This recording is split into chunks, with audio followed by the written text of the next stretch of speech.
Tonight on Oswego Now, as Earth Day approaches, learn how you can give back to the environment. Plus, the Oswego Theater Department is holding their last show of the semester. Find out how to get tickets. And the latest information on a missing person in Oswego. We'll have live coverage. This is Oswego Now.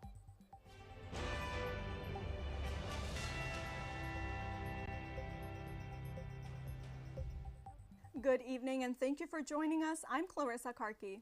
And I'm Kaylee Richmond. Tonight in the city of Oswego, first responders continue to search for a body allegedly seen in the Oswego River. The search coincides with a report of a missing person earlier this week.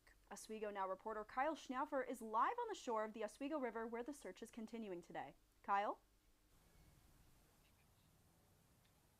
Thanks, guys. Reports last Sunday of a body being seen in the Oswego River has prompted a widespread investigation right here. Oswego police officers, firefighters, and the Coast Guard have come along to try and locate this missing person.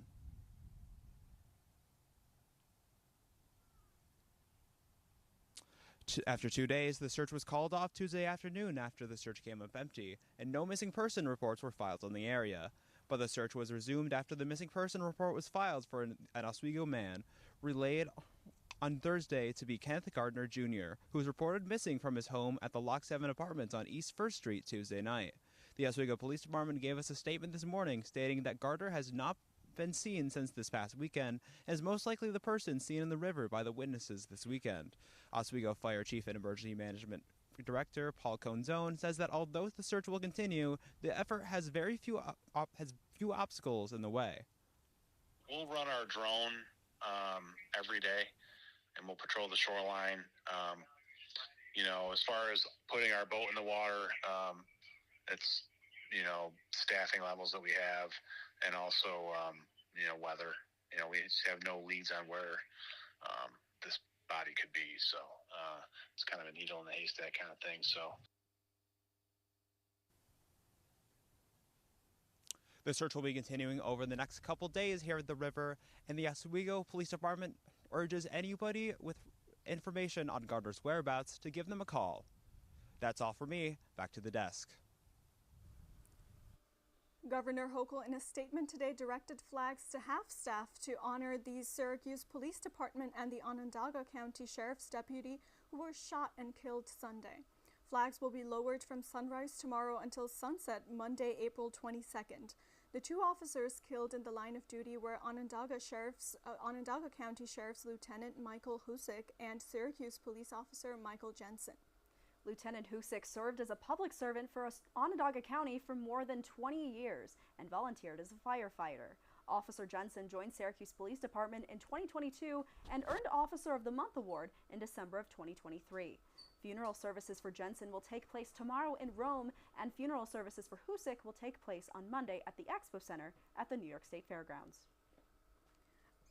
A pair of events tonight, sponsored by SUNY Oswego's Native American Studies program, will include a screening of O'Hara-Con Under the Husk. The 26-minute documentary follows a journey of two Mohawk girls as they take their traditional rights of Mohawk women.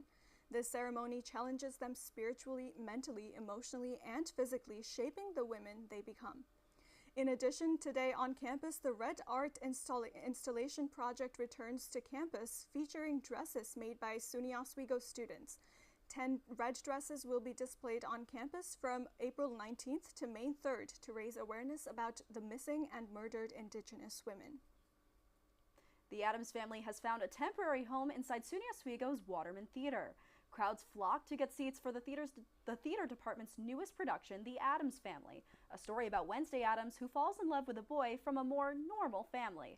The musical features students from a wide variety of majors. While the lights were on the acting students, just out of sight of the crowds was an orchestra of 13 students and 3 professional musicians, all tasked with bringing musical composer Andra Lipa's vision to life. One student is Nick Thaleen, a violinist who said his time in the pit orchestra has been a rewarding experience. It's been so rewarding. It's really fun to be in the group ensemble because I would say we're all very serious musicians. So I don't have so many opportunities being in groups like this on campus because I'm a French major. It's really nice to just have this opportunity to be so close to the music and like make a bigger production, because it's not just the music.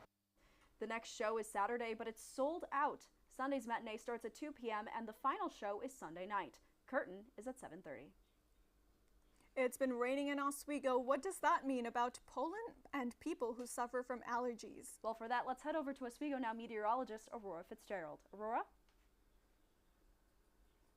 Thanks, guys. So we have had a lot of pollen increase, but why is this happening right now? So, pollen forecast for you guys. Pollen is increasing this year and more people are becoming susceptible to having allergies. Now, why is this happening?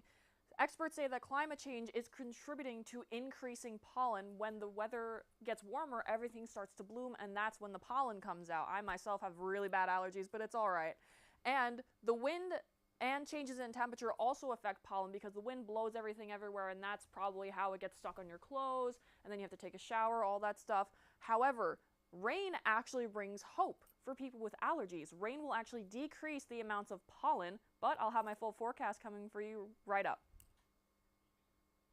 This Earth Day, SUNY Oswego will offer a week full of hands-on activities, including a spring day of service. The Arboretum on campus is one of the 5 Earth Day activities being offered on Friday, and it is welcoming volunteers and Greek organizations who have adopted a tree to learn more about the importance of tree maintenance. The program coordinator for Civic Engagement and Community Service, Kelsey Jones, says that providing opportunities like these are not only good for the environment, but are a community builder that allows students to come together despite their differences. It's kind of like a beautiful story in my mind, because a story always has like a bunch of different pieces that don't interact and they come together for a similar outcome. It's really great to see them unite under the message of giving back to the community and wanting to put service at the forefront of what their org is kind of bringing to the table. Spring Day of Service is Friday and also includes the Maple on Tap program, a lake cleanup, an opening garden, and a brunch. All activities will be weather dependent. If you've taken a drive down Bridge Street in Oswego lately, flashes of neon green may have caught your eye at one of the city's newest restaurants, or should we say new-ish. You may remember the Wacko Gringo taco truck. It is now a full-service restaurant, and Oswego Now's Matt Sharamita takes us for an inside look and a taste. Something is cooking on Bridge Street. A brand that Oswego is already familiar with continues to expand to keep up with the growing restaurant scene in the city. Wacko Gringo has recently opened their doors, bringing the community a full-size restaurant, a full-service bar, as well as an expanded menu. Restaurant owner Dan McKelvey shows no signs of stopping. My plans for this particular location is, getting a bigger outdoor patio set up for more outdoor dining experience for more of a 3 seasons around. Future plans in 5-6 years might be a rooftop bar on the side of the building over here. So just constantly reinvesting in the community and obviously looking for different markets in the next 5 or 6 years to grow into multiple locations potentially. For McKelvey, the opening process has not been easy, as a complete remodel and restaffing of the restaurant has taken place.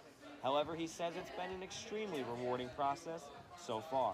People are just excited to have no longer an eyesore on this corner on the main drag here in the city of Oswego. Where people used to see an abandoned gas station and then a black taco truck, people can now see a hybrid Mexican restaurant that plans to serve the community in a variety of ways for the years to come. And the community has been responding to the change as well. Employee Ed Blount says that the changes made to the appearance and the menu have pleased their customers. So far, I've only heard good things. People love the bar, they love the new menu items. But what has been even more pleasing is their hospitality. Well, we have some of the best customer service I've ever seen. This is about more than just tacos for Wacko Gringo. This is about establishing and expanding a community right here in the heart of Oswego. But the food is an added bonus as well. Matt Sharamita, Oswego Now. Coming up, an airstrike in central Iran adds to rising tensions in the Middle East, threatening to push the entire region into a war. Plus, more information on what the event happened at Donald Trump's trial today. When I was in foster care, I never knew when I would have to move, so I always had my suitcase ready to go. Then one day, I was adopted. My new parents opened their hearts and home to me. My parents cook my favorite breakfast for me every morning. My parents take me on trips I never thought I would go on. They gave me a home and an even better reason to use that suitcase. My parents aren't perfect, but they're perfect for me. I felt accomplished after I got my diploma. Made me feel that I could take on whatever challenges life throws at you. Find free adult education classes near you at finishyourdiploma.org. I want to eat apples and bananas. I need to eat apples and bananas. Why can't I eat apples and bananas? Support the Feeding America nationwide network of food banks to help provide meals to those in need. Join us at feedingamerica.org.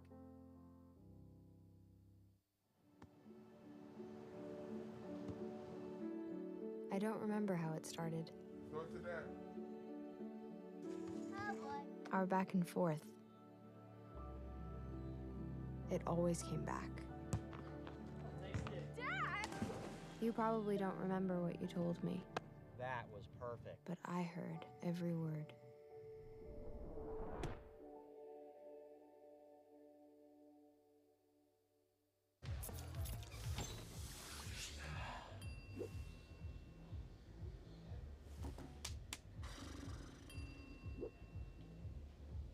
If you need to do something to feel okay to drive, you're not okay to drive.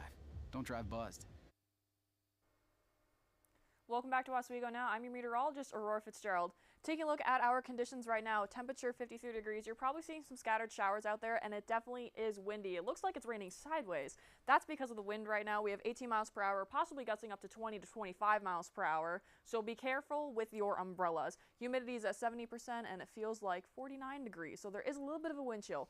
Oswego's sitting at 53 degrees, Fulton at 52, so does Point, and Central Square is at 51.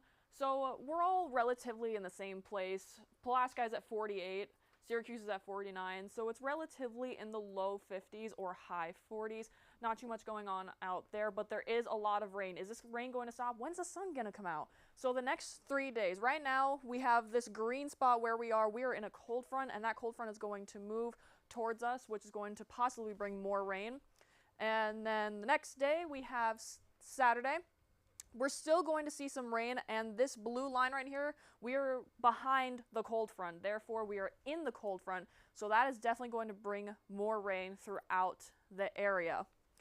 Now, if I pull this down right here, this is going into Sunday. Sunday, up above north, we're going to see actually some mixed precipitation. The temperatures are going to drop, and it feels like spring, but hopefully this high pressure right over here is going to bring the sun out early into next week and possibly even on Sunday. Now, if you're heading out tonight, your evening planner, 6 p.m., rainy and windy still. The temperature is going to drop, but you're still going to see some scattered showers throughout the day, and there's a chance of rain tonight as well. Taking a look at our 5-day forecast, Saturday, still seeing some rain, 48 degrees.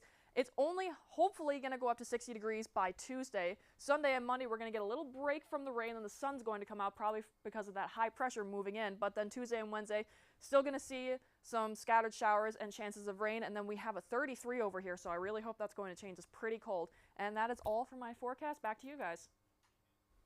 Thank you, Aurora. Moving on, a man is in critical condition as he sets himself on fire today outside of the courthouse where former President Donald Trump's hush money trial is taking place.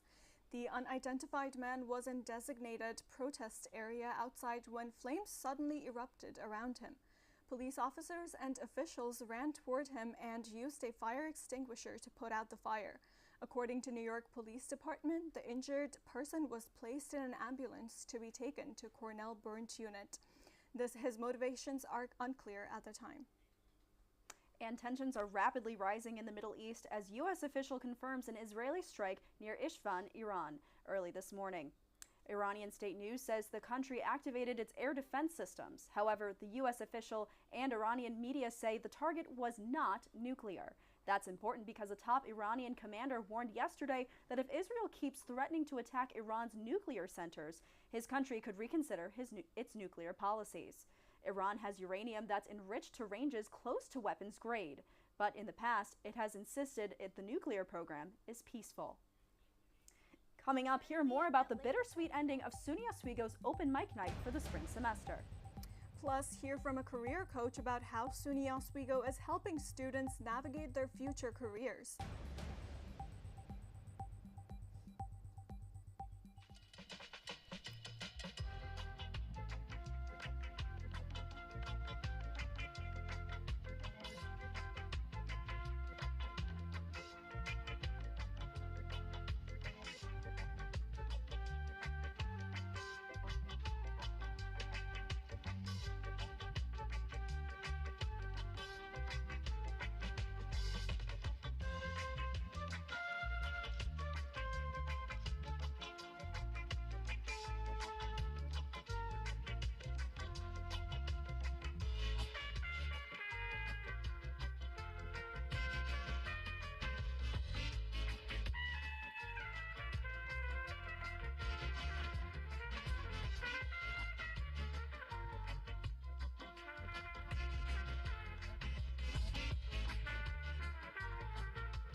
Eva Marie smoked 12,000 packs of cigarettes over 15 years.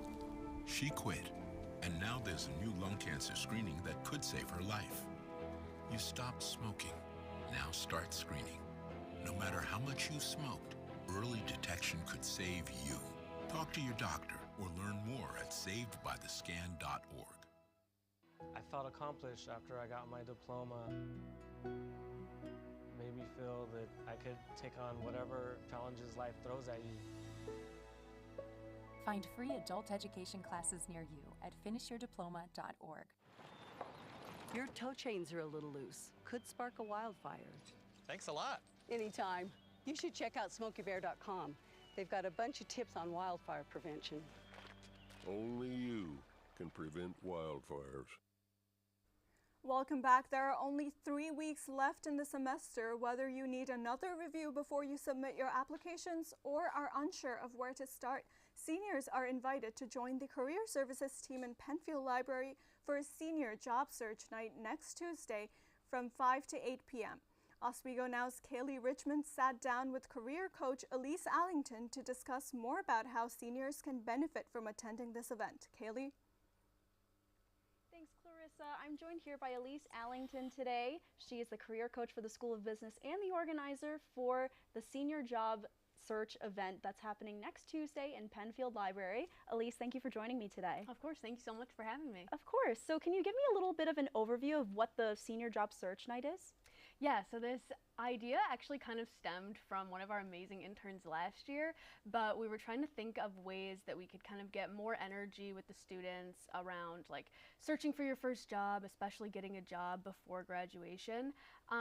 So one of their ideas was to host a job search workshop where essentially students who are at any search or any part of the search process, whether they have no idea what they even want to do with their time after school or they just need someone to look over their resume, they can come at any stage and get help throughout the entire process. So ideally, they would have applied to multiple jobs after leaving the workshop. Right, and I know the word senior is in the event title, but can anyone come to this event or is it strictly just for seniors? It's definitely designed for seniors, but in career services, we're certainly not in the business of turning away students who need help. So anyone who wants to come, whether they're looking for a part-time job or for an internship or something like that, if you need assistance in your search, then you are more than welcome to come. For sure. And how should students prepare before coming to this event? Is there anything that they should do or should they just show up and see what happens?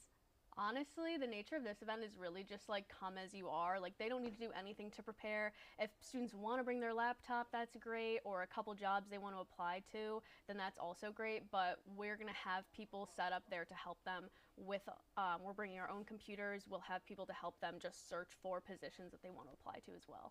And you had a senior job search event this past week, but you're having one again on Tuesday. Why do you think it's important to have a reoccurring event like this? We wanted to have one of the pieces of feedback that we got last year was to have more job search nights at various times and dates throughout the month of April. So we decided to have 2 this year rather than just 1. And last week we did it on Monday, or I guess earlier this week we did it on Monday. Yeah. So we wanted to switch up the dates and the times so that it's accommodating to more students depending on their schedule. But I think it's important to have events like this because even though students could essentially just come to career services and do this entire process with like a career coach or career peer assistant, I think it's good to have these events so that you're building the energy around it, and it's something that students can be excited to do and go with their friends. And we made it fun by having a gift card raffle, and we got refreshments and stuff. So I think it's good to build the energy around this and make it exciting. For sure. Well, thank you, Elise, for coming in today. Back to you, Clarissa. Students gathered for the last open mic night of the semester, showcasing an array of talents. Our reporter Amani Dela Cruz has the latest. Currently, I'm at Lake Effect Cafe for the last open mic of this semester. I'm talking to many students here about how they feel about open mic. Gio Santiago is a senior psych major at SUNY Oswego. He loves to sing, and they say open mic night helps them exercise their vocal muscles in front of a crowd. There's a big difference between performing in front of a room full of people and performing in front of a camera. You have to get your nerves out when there's a lot of people in front of you, so it's good in that sense.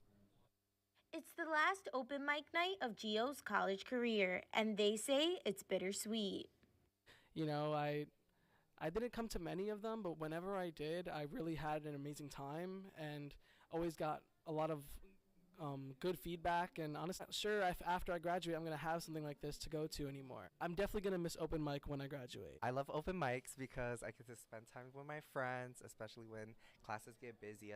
Fam also says open mic is a good mental break from the stress of his classes. The open mic night gives students the opportunity to showcase all talents, not just singing. Talents such as guitar, piano, and even acting. Amani Dela Cruz, Oswego Now. After the breaks, Taylor Swift dropped a surprise on her album release day, and long story short, fans cannot calm down. Find out how the singer had her fans down bad. And in sports, hear who is racking up awards and honors in Oswego athletics, and why Oswego baseball is locking in for this weekend series. All that and more after the break. A lot of people say when you're going somewhere, you don't want to look back. But I beg to differ. For her to see her father celebrate his graduation, it's the best feeling in the world. I can't lie and say it was easy. But sometimes you just have to stop everything and take it in. I looked at everything in a different light. And I realized it started with me going back and getting my high school diploma. I want to eat apples and bananas. I need to eat apples and bananas. Why can't I eat apples and bananas? Support the Feeding America nationwide network of food banks to help provide meals to those in need. Join us at feedingamerica.org.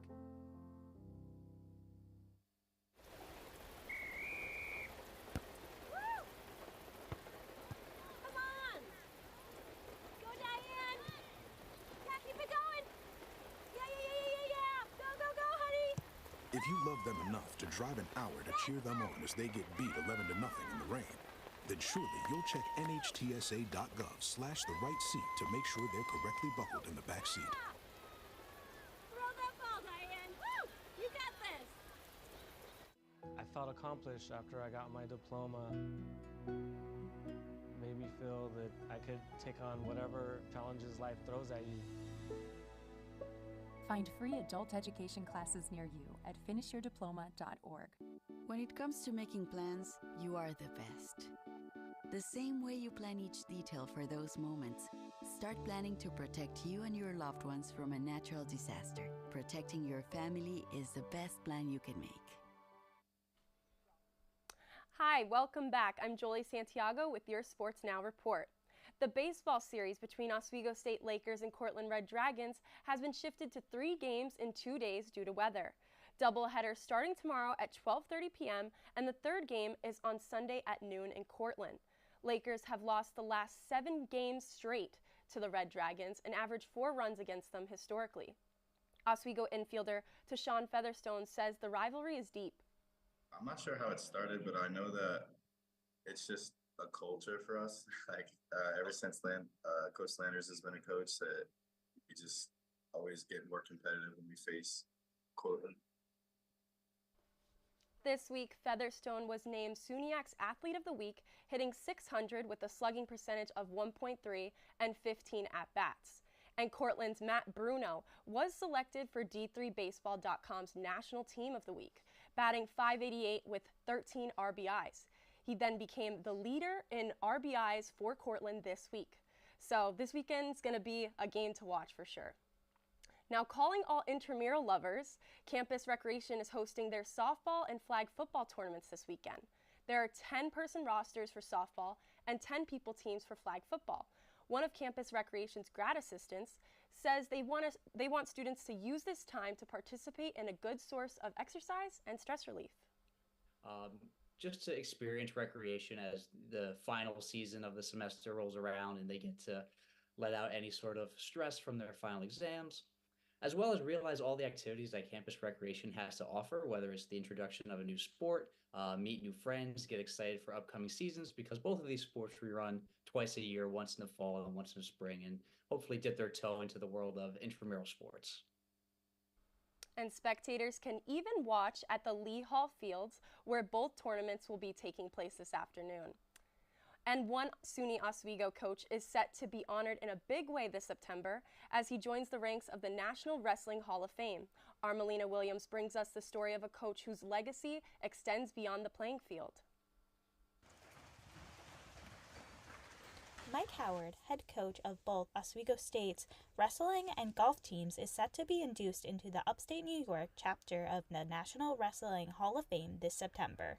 Being recognized in that manner really is satisfying, because you're being recognized by a national organization for the work you've put in. With almost 35 years of coaching under his belt, many people say that Howard's impact on Oswego's wrestling program is undeniable. His team has made 27 NCAA championship appearances, produced 18 NCAA Third Division All-Americans, and secured numerous conference championships. Probably the biggest thing in both is the relationships that we're able to build with the student athletes involved in each program. So having those relationships, and being able to have an impact on the student athletes' lives. Through coaching, Howard says he instills discipline, routine, and value that extends beyond the playing field, leaving a lasting impact on Oswego's community. That's important to us, that when guys leave here, they're going to leave here and be model citizens.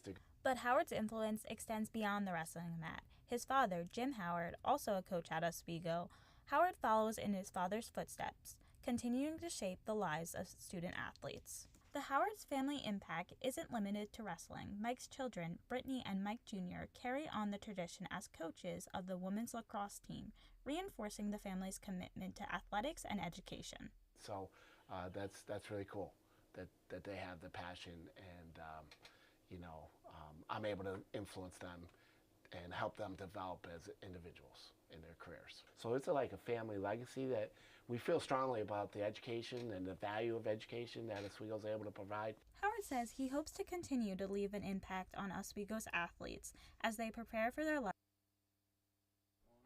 Thanks, Melina. The upstate chapter of the National Wrestling Hall of Fame ceremony will take place this fall on September 29th in East Syracuse at the Doubletree Hotel. The ceremony will feature exhibit tables of honorees. That's all for sports now. Back to you, Clarissa. Thank you, Jolie. It's Taylor Swift's album release day, and what could be a better news than getting not one, but 2 albums from Taylor Swift? Swift first released her highly anticipated 11th studio album, The Tortured Poets Department, on Friday at midnight. Then at 2 a.m., she surprise released an additional album titled TTPD, The Anthology. In her announcement, Swift posted on Instagram that she had written so much tortured poetry over the last 2 years that she wanted to share it with everyone. Well, that's all for our report tonight. Have a great night.